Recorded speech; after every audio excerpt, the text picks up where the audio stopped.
שלום וברוכים הבאים לעוד חרוז בשרשרת 555 מבית היוצר של יעל מילו.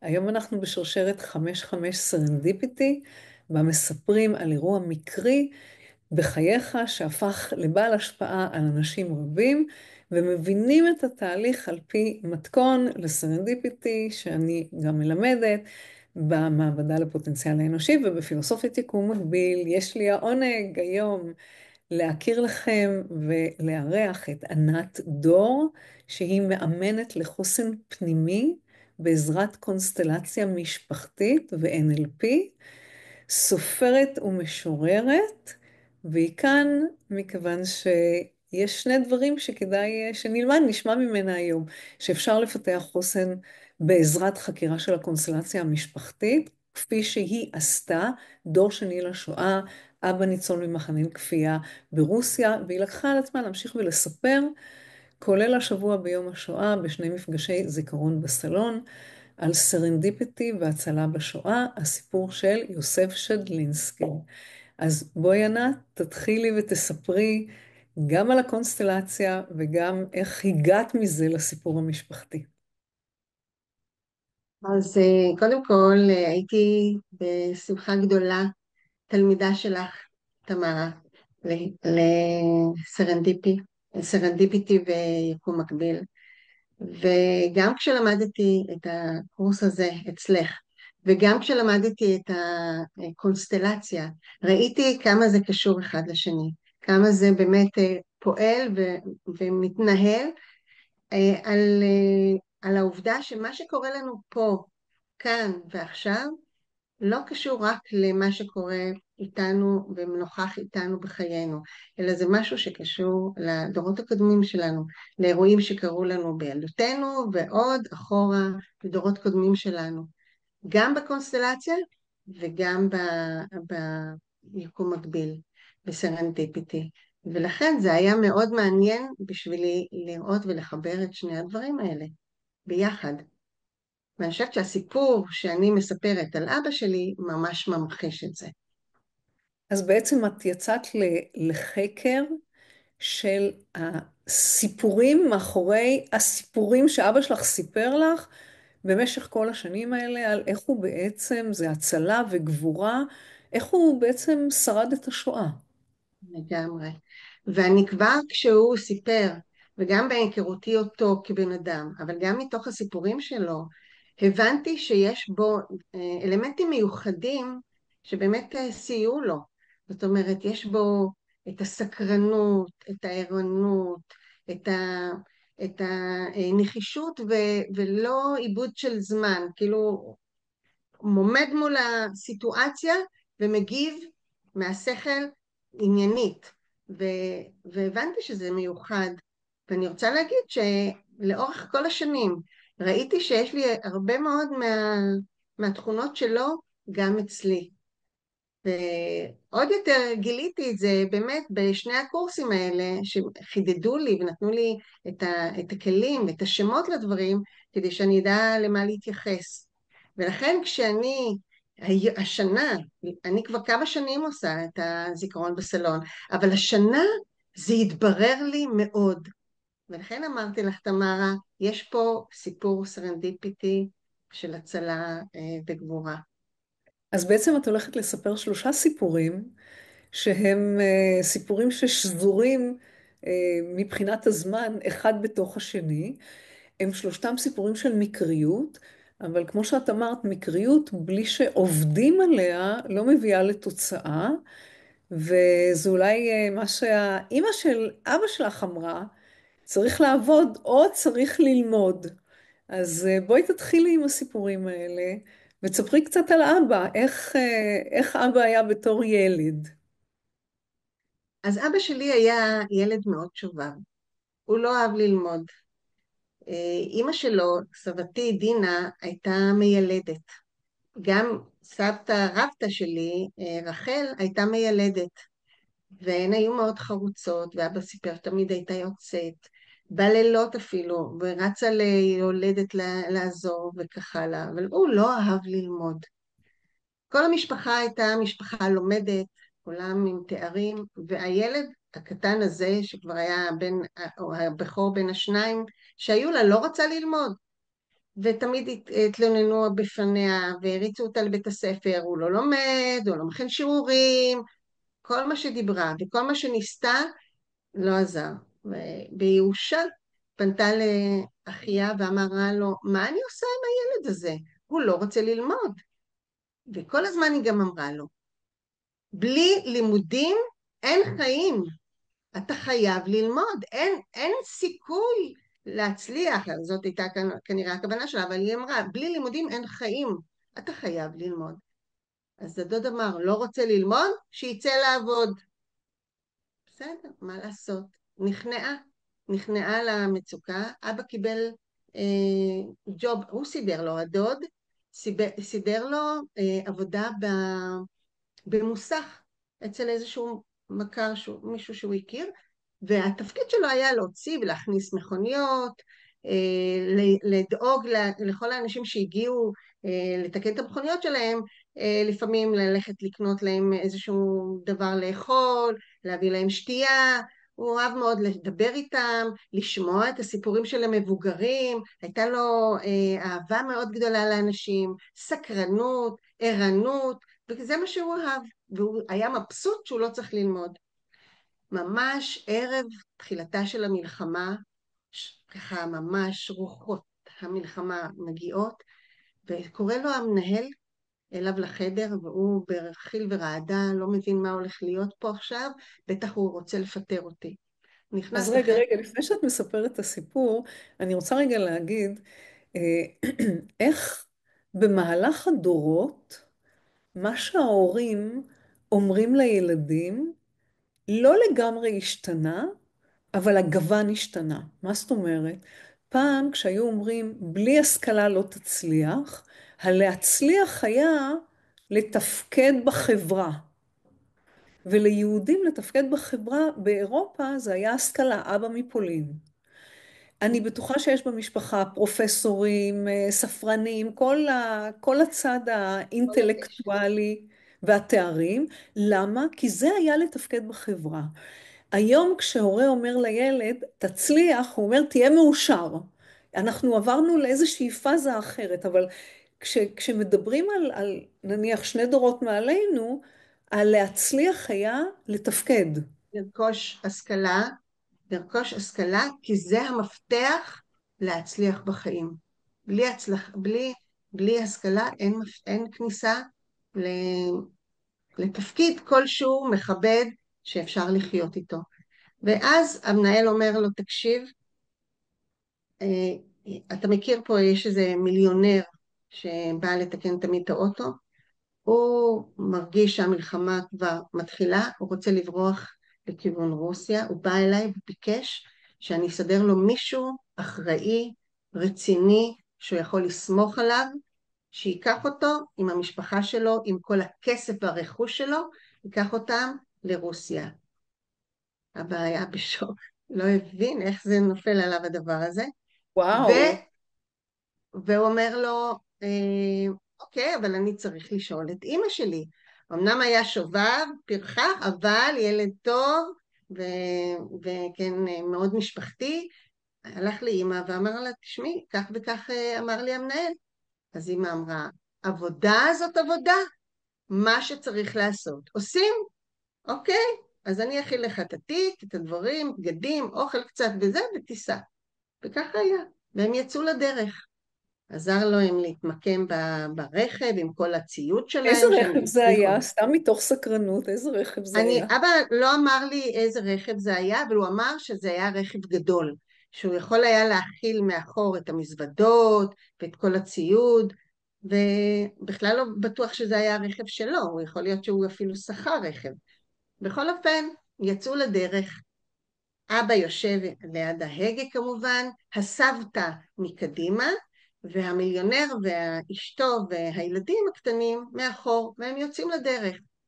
ואז אבא שם לב שהמטוסים, הייתה הפצצה ב-1 בספטמבר, הפצצה גרמנית רצינית על פולין, הוא רואה את המטוסים חגים בשמיים לכיוון מזרח, ואז הוא אומר לבן אדם, למיליונר הזה, תקשיב, אני לא יודע מה אתה רוצה, מה אתה חושב, אבל אם אתה שואל אותי, זה מה שהייתי עושה. היינו, בואו נזוז הצידה, נרד מהכביש, ניכנס לתעלה, נתחבא שם, וגם את הרכב אני איכשהו אסתיר קצת בין העצים, כי אני מאמין שהמטוסים האלה שעכשיו ראינו אותם לכיוון מזרח לרוסיה, יחזרו חזרה וגם יפציצו את הכביש בחזרה. אז הוא אמר לו, אני סומך עליך, אם אתה חושב שזה מה שצריך לעשות, אז זה מה שאנחנו נעשה. אז בוא נעצור רגע, כי זה אינסטינקט מטורף לילד בן 16. זה לא אינסטינקט רגיל. זה לא שאיזה ילד שכבר 10 שנים נמצא במלחמות, מה שעולה גם חוזר. זה ממש מקריות של איזושהי חשיבה common sense. זה לגמרי לא טריוויאלי שילד בן 16 יגיד לאנשים מבוגרים ששכרו אותו, וגם אנשים ממעמד אחר, עם הרבה מאוד כסף, תסלח לי, אבל אני פה בתור הנהג אומר לך, בוא נעצור, אם אתה לא רוצה שיקרה. אבל אבא שלי כמו אבא שלי, הוא לא בא ונותן הוראות או פקודות כי הוא הנהג, אלא הוא אומר, אני חושב, זאת דעתי, מה שאתה מבין נעשה. מצא חן בעיניו כנראה הניסוח הזה, והוא היה פנוי גם לאשר או לקבל הצעה של נער צעיר ממנו, וככה הם עשו, וכשהם חזרו, באמת, הם באמת ירדו לתעלה וחיכו, וחזרו חזרה לכביש והתחילו לנסוע, ואז הם באמת ראו את כל השרידים של המכוניות, מכוניות שנפגעו, והאנשים שנפצעו ומתו, זה פשוט היה מחזה מזעזע, הוא אמר. וככה קרה לפחות פעמיים, אולי אפילו 3 פעמים, עד שהם הגיעו לגבול, והוא היה כל כך מרוצה ממנו, אז הוא אמר לו, תראה, הגענו לרוסיה, מה יש לך לחזור חזרה לפולין? בוא תהיה איתנו, בוא ניכנס יחד, אנחנו נגן עליך, נשמור עליך, תהיה איתנו. ואבא אמר, לא, אני חוזר הביתה, אמא שלי מחכה לי.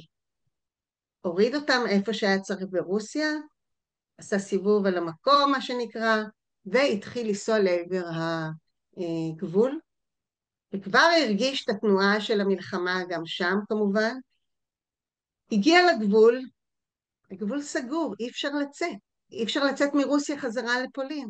סגרו את הגבול, ניסה בעוד מקום, הוא לא ויתר, הוא ניסה גם במקום אחר, במעבר גבול אחר, וגם שם אי אפשר היה לעבור, הוא פשוט מצא את עצמו תקוע. כל מה שהוא ניסה, לדבר, לשחד קצת, אולי ממש התחיל להציק להם שם, אז כנראה בגלל זה הם תפסו אותו, הכניסו אותו לבית מעצר, ומשם הוא מצא את עצמו בהמשך במחנה עבודה בסיביר. זה סיפור של מקריות, אה, כל כך הרבה אלמנטים זזו פה בינתיים, זה סיפור של מקריות שאגב מאוד מזכיר לי את הסיפור של המשפחה של בעלי. ובסיפור של המשפחה של בעלי, ממש הרכבת האחרונה שיצאה מפולין לרוסיה, עלה עליה הדוד של בעלי, האימא של בעלי וכל האחים שלה, והם הגיעו לרוסיה. ואחד מהילדים, הבן דוד של הדוד של בעלי, זאת אומרת, הבן של האחות, לא הגיע לרכבת, והוא נשאר ועבר הרבה מאוד מחנות, והמקריות הזו של שנייה אחת, הרי אם הוא היה מגיע את קודם, ההבדל. אם היה מגיע קודם, הגבול היה פתוח, הוא היה הולך למחנה השמדה. הוא הלך למחנה כפייה, לא, זה לא לספא כמובן, אבל הוא לפחות במקרה הזה יצא היה לו בחיים. צ'אנס. היו הרבה שמתו, מה שעזר לו שם זה באמת האופטימיות. הוא גילה שם, כשהוא הגיע, בחור בן 16, מגיע לאיזה מקום זר, נראים לו כולם שם כמובן אסירים, ולא יודע מה לעשות, איך אוכלים את הדבר החדש הזה. ופתאום הוא מגלה 2 אנשים שהוא הכיר מהמוסך, שישב איתם ופטפט איתם, והם תפסו אותו ועודדו אותו ואמרו לו, אנחנו נשמור עליך, נגן עליך, בוא תגיד להם שאתה עבדת בנגרייה, וככה הם ייתנו לך לעבוד ביער, לחטוב עצים. וככה היה. זאת אומרת, מצא לו שני מנטורים כאלה. כן, ממש כך. בהמשך, החיים שם היו, אנחנו יודעים, לא פשוטים, והוא היה מאלה שנכנס מתחת לאחד הצריפים, כי הוא היה מאוד צנום, והייתה לו משימה להיכנס מתחת לצריף, כי הוא היה בנוי קצת גבוה, הצריף, היה מרחק בין האדמה לרצפה, הוא נכנס פנימה ופירק בעדינות את אחד הלוחות שבנו את הרצפה, פירק אותו, ואז יכול היה להיכנס ברווח הזה שנוצר פנימה לתוך הצריף.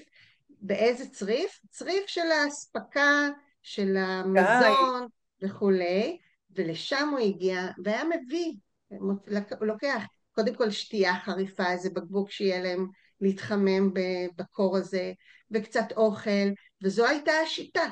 מדי פעם זה מה שהוא היה עושה, מוציא את זה, זורק למטה לרצפה, הם היו נכנסים, זוחלים, מי שיכול היה, לוקחים את השפע הזה, ואחר כך הוא היה יוצא, סוגר בחזרה, לא היינו פה, לא שמענו, לא ראו אותם, אף פעם לא תפסו אותם, ציין את זה. הם הצליחו לעשות עבודה נקייה, ושמרו על עצמם, בכל זאת היה משהו שעזר להם. הכל מקצת מכניקה, מזה שאימא שלחה אותו לעבוד. אם לא השכלה, לפחות תעבוד. עוד פעם, בראייה של לפחות תתפקד בחברה. שזה סיפור לכשעצמו מדהים. אבל זה לא הסרנדיפיטי היחיד, נכון? היו עוד אירועים נכון, מקריים. פה כבר ראינו שניים. אחד מהעובדה שהוא יצא לעבוד, לא ללמוד, אז לעבוד, כמה זה מתחרז, אבל זה עושה את ה-180 מעלות אחרת, כן? מהמם. והעניין של ההיתקעות בסוריה, ברוסיה, כן. ברוסיה, שלא יכול היה לחזור, ועכשיו במחנה העבודה הם עבדו כמעט שנתיים, עד שהם התגייסו לצבא אנדרס. בצבא של אנדרס הם התאמנו בהתחלה ברוסיה, אחר כך הם ירדו לכיוון פרס, המשיכו גם שם, אחר כך דרך הים הכספי, כיוון הים ההודי, דרומה, ועלו דרך תעלת סואץ לכיוון ארץ ישראל, לפלסטינה. ומה הייתה המטרה? להילחם בצבא רומל בצפון הגרמני, אפריקה. שם באזור צפון אפריקה. הם הגיעו, התמקמו בישראל באזור מרכז דרומה עם אוהלים, ואז אבא נזכר שבעצם יש לו בישראל, בפלסטינה, שנקראה אז דודה, דודה שיחד עם בעלה הקימו את בית הספר הראשון לגננות בעברית, בית ספר עברי לגננות, וסמינר לגננות בתל אביב. הוא היה הסמינר העברי הראשון. הם הביאו אותו מאודסה, הם קודם הקימו אותו, הוא התחיל בוורשה, עברו מוורשה לאודסה, ומאודסה הם עברו לתל אביב עם הסמינר. ויחיאל הלפרין והדודה פנינה, שניהם עסקו בזה. אז הוא אמר, רגע, יש לי דודה בתל אביב, היא גם גננת והיא גם משוררת, אז אולי נמצא אותה. איך אני אמצא? עלה על דעתו רגע, רגע, רגע, לחפש רגע, רגע, רגע. לפני איך אנחנו נמצא. מדובר בחייל פולני, במדים כן, של חייל פולני רוסי, מסתובב לו בתוך מדינת ישראל, והולך לחפש את הדודה. זה לא נראה היה למישהו קצת הזוי? לא עצרו אותו לשאול אותו מה אתה עושה פה? כאילו זה לא שעכשיו מסתבר איזה שהם צנחן. הסתובבו. הם הסתובבו, הם לא היו, כנראה היה להם גם חופשות כאלה, הם קיבלו קצת אפטרים כאלה, ככה הוא קרא לזה, מין אפטר כזה, שהם יכלו להסתובב, ובאמת, אבל מה הזוי בזה? שהחייל עם המדים, כן, הולך לחפש את הדודה שלו, זה נשמע קצת באמת חיבור מאוד משפחתי מצד אחד, אבל הוא סוף סוף חייל עם מדים, אבל כן, הלך לחנות, אני לא יודעת כמה חנויות הוא הסתובב, אבל בשבילו זה היה מאוד ברור שיש סיכוי שהוא ימצא. הוא שאל את המוכר, האם אתה מכיר אישה, הם קראו לה בשם הספרותי שלה הדודה פנינה, ויש לי גם ספר שלה, של הדודה פנינה. כשאני הייתי בת 8, אני גם הכרתי אותה, קיבלתי את הספר ממנה במתנה. אז הוא שאל אם הוא מכיר את הדודה פנינה. אז המוכר אמר, לא, אני לא מכיר, אבל עמדה שם בחנות, במקרה. סרנטיפיטי הנוסף, במקרה, עמדה שם קונה, ואמרה, כן, אני מכירה, אני שמעתי עליה, ובאמת עזרה לו למצוא את הבית. איפה היא נתנה לו את הכתובת, ואמרה, כן, תלך מפה, שם, ככה, ככה, והוא הגיע אל הבית.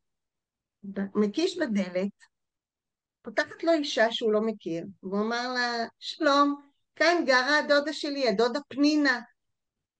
היא אישה גבוהה, יפה. אז היא אומרת לו, פה לא גרה אישה גבוהה. אז הוא מסתכל על הקיר ממול, ורואה את התמונה שלה, אז הוא אומר לה, הנה, הנה, זאת הדודה שלי.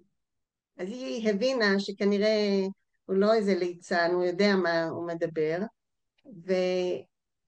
הכניסה אותו הביתה, ואז היא הסבירה לו שהדודה נמצאת יחד עם הדוד בהבראה בהרצליה, כי הוא חולה, יחיאל הלפרין היה חולה, הוא נפטר צעיר, ב-42 הוא כבר נפטר, והם שם בנופש בבית הבראה בהרצליה, ושהוא יוכל ללכת לשם. נתנה לו את הכתובת והוא התחיל לצעוד. צעד לכיוון הרצליה, משהו כמו 12 קילומטר, והגיע אל הדודה, בהפתעה גדולה, מאוד שמחה, כמובן שמחה גדולה, הילדים לא היו באותו זמן, אבל הם כמובן הגיעו וכולם היו בשמחה ענקית בהקשר, בהפתעה הגדולה הזו, ומיד הם אמרו לו, אתה מוריד את המדים ואתה לא חוזר לצבא. די. רק מהצבא הפולני. לקחו את הבגדים, שרפו אותם, ואותו הם שלחו לאחד הקיבוצים, נדמה לי בחולדה, או אני לא יודעת באיזשהו מקום, זה לא היה ייחודי רק לו. הרבה מאוד חיילים פולנים, שהיה להם משפחות בפלסטינה, עשו את זה. אבל התעוזה והאומץ, ולתפוס את הרגע, ולא להתמהמה, ולעשות את המעשה, הם עשו, ולימים הוא היה באחת המחתרות, הוא היה בלח"י, והתגייס לצבא. יש לי גם תעודת זהות שלו מ-47, וגם תעודת שחרור שלו מהצבא ב-67, וזהו, מצא את עצמו תושב ישראל. כל חייו ניסה להיות, הפולני ניסה להיות צבר, הלך עם כובע טמבל, אבל הוא באמת, ואני רוצה לספר עוד משהו בהקשר הזה. במלחמת המפרץ אני גרתי באזור השומרון, והטילים נפלו בעיקר בשפלה, כאילו נמנעו מירושלים כן. ואזור השומרון. מהמם. אמרתי לו, אבא, בוא, הוא גר בתל אביב, כל חייו הוא גר בתל אביב. אמרתי לו, אבא, בוא אלינו, תהיה פה, כי יחסית יותר מוגן. הוא אומר לי, ענת, בית לא עוזבים. מה שיקרה, מה שצריך לקרות, יקרה. את הבית לא עוזבים. אחרי שהוא עזב כנראה פעם אחת את הבית, ובכלל, עד שהוא הקים את הבית שהוא איבד, אז הוא אמר, מה שצריך לקרות יקרה, והוא כנראה מהניסיון שלו ידע שיקרה, שיקרה טוב. הוא הבין בטילים ודברים שעפים מהמערב למזרח ומהמזרח למערב.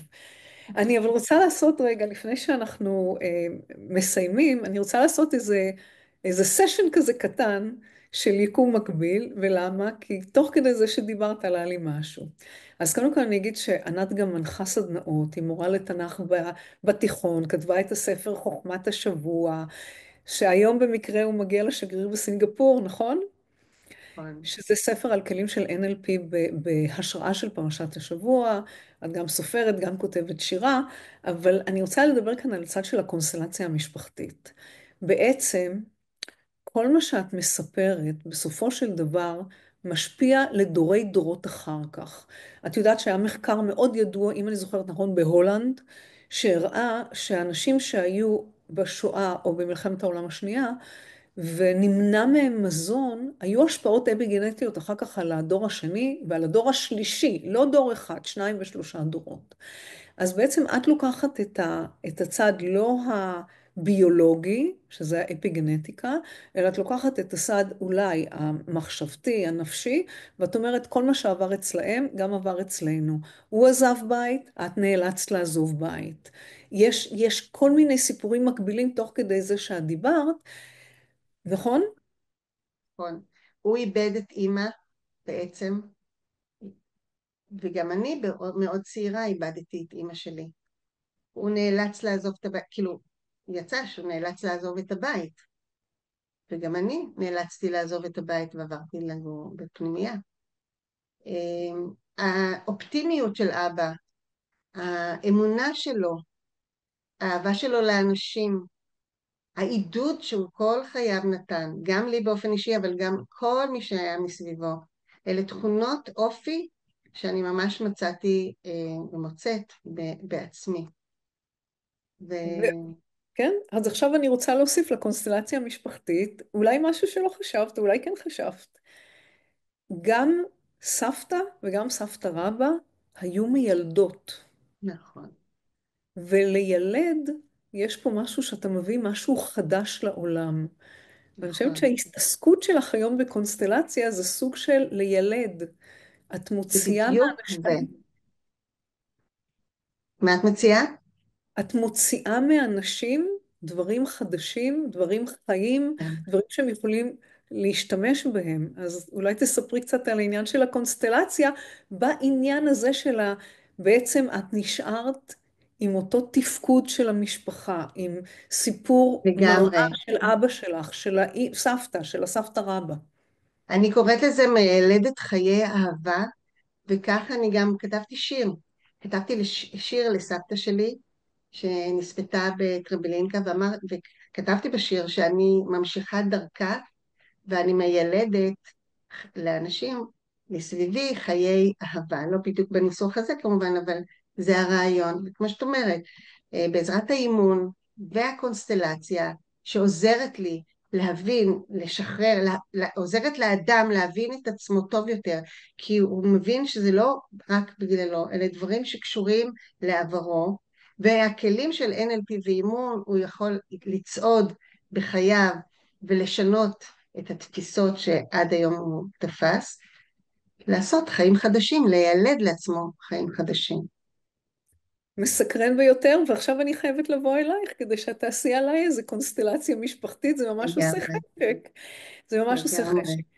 אז דיברנו על אבא, על שלושה ארבעה אירועי מקריות שהביאו אותו מזה שבעצם כל המשפחה נספתה והוא במקרה הצטרף לאדם מסוים. בעצם זה שהוא הגיע לאיפה שהוא הגיע גם למדינת ישראל, אחרת יש מצב שהוא לא היה עולה למדינת ישראל, היה מתבולל, היה נשאר ברוסיה, היה הופך כל להיות מיני בן סיפורים. משפחה של אותה משפחה מיליונרית.